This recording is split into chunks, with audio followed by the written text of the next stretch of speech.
신이 나는 책이 아닐 수 없습니다. 본문도 예가 없습니다. 지난번 베드로의 첫 번째 설교를 통하여서 3천여 명이 예수를 믿게 되었고 두 번째 설교로는 남자만 5천 명이 믿는 그런 대역사가 일어났습니다. 또 아나니아와 삽비라 사건 이후엔 사도들을 중심으로 많은 표적과 기사가 나타났고 그로 인해서 남녀의 큰 무리가 믿고 주께로 나왔다는 것입니다. 오늘 그 본문이죠. 또 16절에 보면 예루살렘뿐만 아니라 그 부근의 수많은 사람들이 언급되는 걸 볼 때에 이미 복음은 예루살렘을 떠나고 있음을 발견하게 됩니다. 이런 모든 일들은 성령께서 강림하시고 불과 며칠 사이에 일어난 일들입니다. 최소한 한 달 안에 이런 일들이 급속하게 진행되었습니다. 그러니 참으로 놀라운 일이 아닐 수가 없는 것이죠. 이처럼 사도행전을 읽다 보면 복음의 지도가 시시각각으로 변화하는 것을 목격하게 됩니다. 그리고 그 변화가 상당히 빠르다는 것이죠. 아마도 우리 주님께서 마음이 급하셨던 것 같습니다. 사람들의 영혼을 구원해야 한다는 그런 강박이 우리 주님께 아주 충만했다고 볼 수 있는 것이죠. 그랬기에 성령께서 강력하게 역사하셨고 수천 명의 사람들이 주께로 나오는 역사가 지속적으로 반복되며 더 확대되어 가는 것을 볼 수 있게 되는 것입니다. 또 이렇게 교회가 급속도로 부흥하게 되니 이모저모 여러 가지 일들이 초대교회와 그 주변에 발생하게 되었습니다. 오늘은 이런 것들을 한번 제가 말씀을 하나하나 보면서 살펴보도록 하겠습니다. 그러기 위해서 12절부터 16절까지 각 절마다 순서대로 한번 읽으면서 교회와 주변에서 일어났던 일들을 살펴보도록 하겠습니다. 먼저 12절을 한번 같이 읽겠습니다. 읽습니다. 시작. 사도들이 손을 통하여 민간의 표적과 기사가 많이 일어나며 믿는 사람이 다 마음을 같이하여 솔로몬 행각에 모이고. 나중에는 집사들을 통해서도 기적이 표적과 기사가 많이 일어났는데 처음에는 사도들을 중심으로 해서만 표적과 기사가 나타났습니다. 그리고 이 표적과 기사는 기도의 응답과 관련이 아주 깊습니다. 얼마 전 종교 지도자들은 예수 이름으로 말하지도 말고 가르치지도 말라고 교회를 핍박했었습니다. 그때 초대교회는 긴급히 모였고 일심으로서 하나가 되어서 간구했던 것입니다. 이 내용이 사도행전 4장 24절부터 나오는데 이 기도를 마친 이후에 즉각적인 응답이 있었습니다. 그 응답은 땅이 진동하며 무리가 다 성령이 충만하여 하나님의 말씀을 전하는 것으로 나타났던 것입니다. 그리고 그때 했던 기도가 세 가지였습니다. 첫째는 주께서 저들의 위협함을 굽어 살펴달라는 그런 기도였고, 둘째는 종들로 하여금 담대히 하나님의 말씀을 전하게 해달라 하는 그런 기도였습니다. 셋째로 마지막으로는 손을 내밀어 병을 낫게 해주시고 표적과 기사가 거룩한 종 예수의 이름으로 있게 해달라는 그런 기도였습니다. 이 세 가지를 기도하게 된 이유는 딱 한 가지 이유였습니다. 그것은 예수 이름으로 복음을 전파하기 위한 일념, 그거 하나였습니다. 그리고 이 기도는 현실화되었습니다. 오늘 본문에서 그것을 이제 실감할 수가 있습니다. 사도들의 손을 통하여 민간의 표적과 기사가 많이 나타나게 된 것입니다. 그리고 이런 표적과 기사의 최종적인 목적인 복음 전파가 14절과 같이 되었음을 확인할 수가 있는 것입니다. 믿고 주께로 나오는 자가 더 많았다 하는 이 내용과 그 결과는 남녀의 큰 무리였다 하는 것이죠. 이처럼 12절은 기도의 응답이었고 그래서 민간에 행해진 표적과 기사는 14절과 같이 남녀의 큰 무리라는 그런 영원 추수로 연결되었던 것입니다. 그렇습니다. 초대교회는 기도의 응답이 빨랐고 또 성령의 역사가 그만큼 강력했습니다. 하나님이 역사하시지 않으면 이러한 일들이 일어날 수가 없는 것이었습니다. 또한 표적과 기사가 사도들을 통해서 일어나는 것은 그들이 하나님의 일꾼이라는 것을 증명하는 거였습니다. 또한 사도들은 예수 이름으로 이 일을 감당했는데 그러므로 예수가 하나님의 아들이요 메시아인 것을 강력하게 나타내는 증거가 되기도 했습니다. 더불어서 표적과 기사는 지금 사도들이 하는 일이 다 참된 일이요 하나님께로부터 나온 선한 일이었음을 선전하는 것이기도 했습니다. 살아계신 하나님께서는 사도들을 통하여 지금 역사하고 계심을 당시 있었던 모든 표적과 기사를 통해서 하나님께서 보여주셨던 것입니다. 다음으로 13절과 14절을 우리 같이 한번 읽어보도록 하겠습니다. 읽겠습니다. 시작. 그 나머지는 감히 그들과 상종하는 사람이 없으나 백성이 칭송하더라. 믿고 주께로 나오는 자가 더 많으니 남녀의 큰 무리더라. 아멘.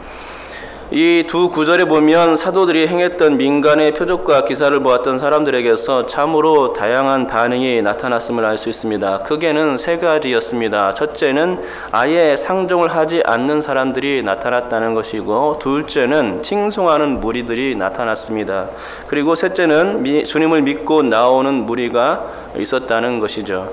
상종하지 않는 자들은 교회를 핍박하는 종교 지도자들 내지는 유대교를 신봉하는 그 율법주의자들, 유대인들일 가능성이 높습니다.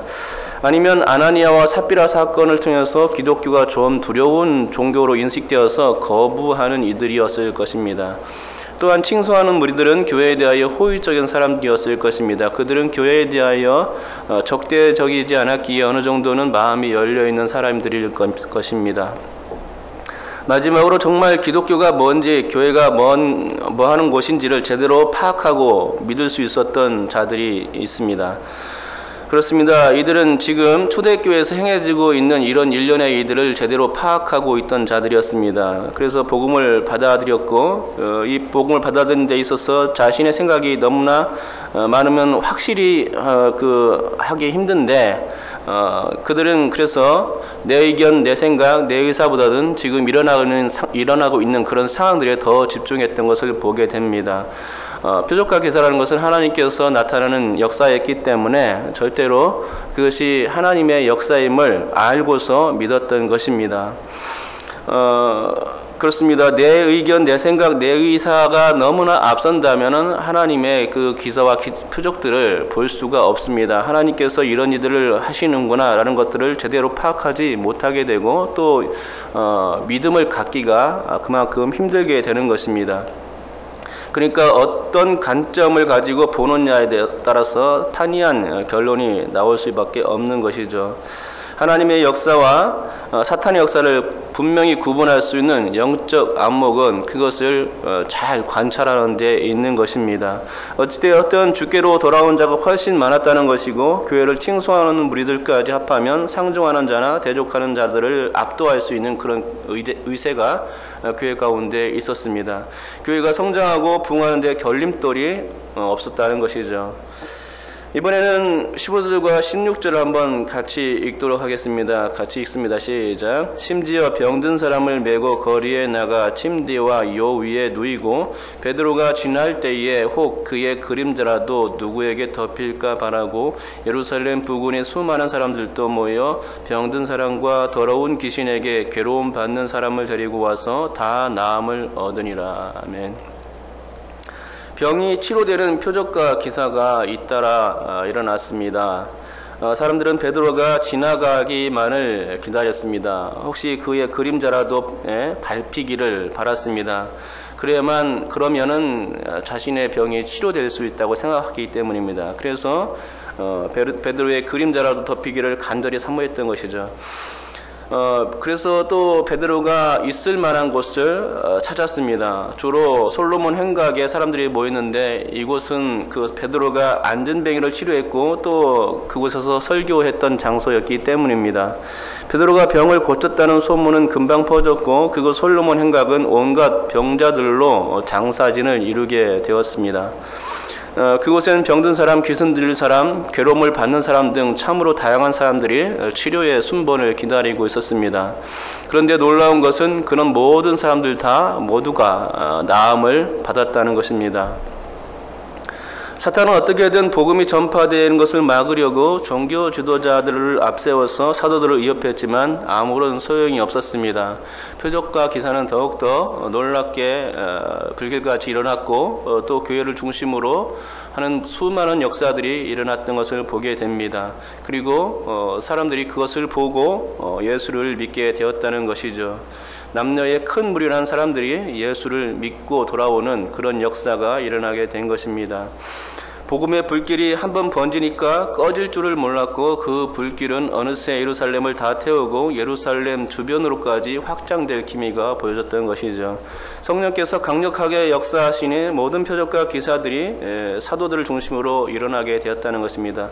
이 모든 강력한 역사의 결과가 남녀의 큰 무리였습니다. 여기까지가 초대교회와 주변의 그런 상황적 모습입니다. 그런데 우리가 여기서 돌아봐야 할 것은 과거의 일이 아니라 현재의 일입니다. 과거에 역사하셨던 하나님이 현재에도 역사하시는 하나님으로 인식되어야 하는 것이죠. 우리는 그 하나님, 지금 역사하신 그 하나님을 관찰할 수가 있어야 합니다. 하나님께서 과연 우리 주변에 내 생활 가운데, 내 환경 가운데서 역사하시는가, 그것을 볼 수 있는 눈이 있어야 되겠죠. 그런데 실제로도 하나님은 현재의 하나님이시죠. 아브라함의 하나님, 이삭의 하나님, 야곱의 하나님, 그 하나님이 바로 우리의 하나님, 나의 하나님이 되시고 계신 것입니다. 그래서 나의 주변에서 끊임없이 역사하시는 그런 하나님이심을 우리는 발견할 수 있습니다. 하나님은 과거의 하나님이 절대로 아니시죠. 또 미래의 하나님도 절대로 아니십니다. 하나님은 우리에게 언제나 현재에 필요한 우리 하나님이시고 우리에게 필요한 것들을 공급해 주시는 그런 분이십니다. 지금 우리와 함께 하시는 하나님, 지금 우리를 도우시는 하나님, 지금 우리 가운데 역사하시는 하나님, 그 하나님이 우리에게 필요한 것이죠. 그러니 초대교회에 강력했던 역사가 있었다면 그 하나님은 현재 하나님이시기 때문에 반드시 우리 가운데서도 역사하시는 줄 믿습니다. 그러기에 초대교회 같은 성령의 역사, 교회의 부흥이 지금도 가능한가 물을 때에 우리는 그 답을 그렇다라고 말할 수 있는 것입니다. 예를 들면 어린이 전도입니다. 요즘은 여러 가지 조건과 환경 때문에 어린이들을 전도하는 일이 쉽지만은 않습니다. 나라가 잘 살게 되고 가정의 형편도 나아졌으니 교회 와서 초코파이 하나 얻어 먹으려 하는 일도 없고 70년대, 80년대처럼 몰려들지 않는 상황입니다. 캄보디아 선교를 했지만은 캄보디아 같은 경우는 아이들이 몰려오죠. 그러나 우리는 그렇지 않습니다. 먹고 살만한 시대가 되기 때문에 아이들이 절대 몰려오는 그런 상황들은 별로 없습니다. 교회 문화가 세상 문화를 쫓아가지 못하고 있죠. 또 세상에 재미있는 오락거리가 많은데 놀 것들이 아주 풍성한데 뭐하러 교회에 나오겠습니까? 시험기간, 학원시간, 고3 시기가 되면 교회는 당연히 뒷전으로 밀려납니다. 거기다가 고령화 시대이고 아이를 낳지 않는 세대에다가 결혼을 하지 않는 사람들과 이혼율까지 높은 시대입니다. 그러니 당연히 교회의 아이들은 줄어들 수밖에 없습니다. 거기다가 교인들의 신앙 성숙도 또한 철저하지 못해서 신앙 중심이 아니라 공부 중심, 학원 중심의 신앙이라는 것입니다. 시험 기간만 되면은 교회가 아이들이 하나씩 둘씩 자리가 비는 것을 보게 되는 것입니다. 무엇 하나 전도에 이루은 것이 없고 어떻게 해도 교회가 주는 추세이지 느는 추세는 결코 아니지 않은 것입니다. 그렇기 때문에 문제이고 그렇기 때문에 교회가 각성하고 부단히 노력해야 되는 것을 우리는 알게 됩니다. 하지만 이런 상황들을 극복하는 교회들이 있습니다. 이건 이번 설교를 준비를 하면서 깨달은 건데 어린이 사역으로 유명한 꽃동산 교회나 거창 중앙교회를 예로 들지 않더라도 어린이 전도를 통해서 부흥하는 교회가 꽤 있더라는 것이죠. 좀 특이한 방식으로는 주일학교를 통째로 오케스트라 단원으로 만들어서 부흥하는 삼국제일교회가 있었습니다. 또 큰 사랑교회의 경우에는 레몬즈라는 칭찬 통장을 통해서 부흥하는 교회도 있었습니다. 이 방법, 저 방법 다 사용하다가 레몬즈를 만나게 되었고 4배의 출석 효과를 보게 되었다는 것입니다. 그리고 전통적인 방법을 사용하는 교회도 있습니다. 총회 공과를 잘 활용하여서 부흥하고 있는 울산 대암교회가 그렇습니다.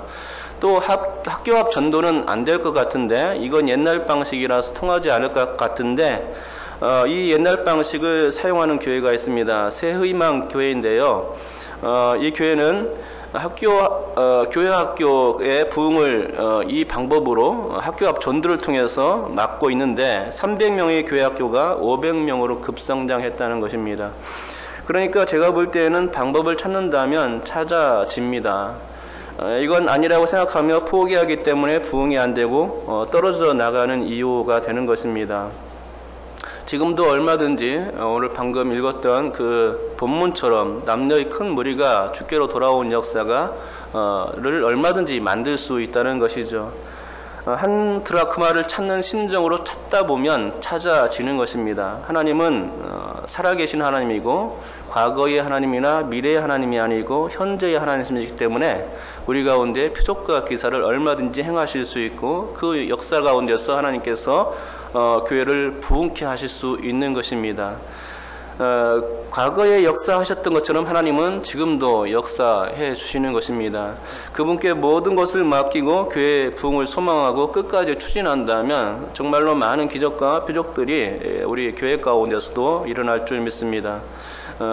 그 결과로서 교회가 부흥되는 것입니다. 이런 일이 우리 교회 가운데서도 일어날 수 있기를 여러분께서 기도하시고 그러므로 교회가 부흥할 수 있기를 간절히 소망해 봅니다. 기도하겠습니다.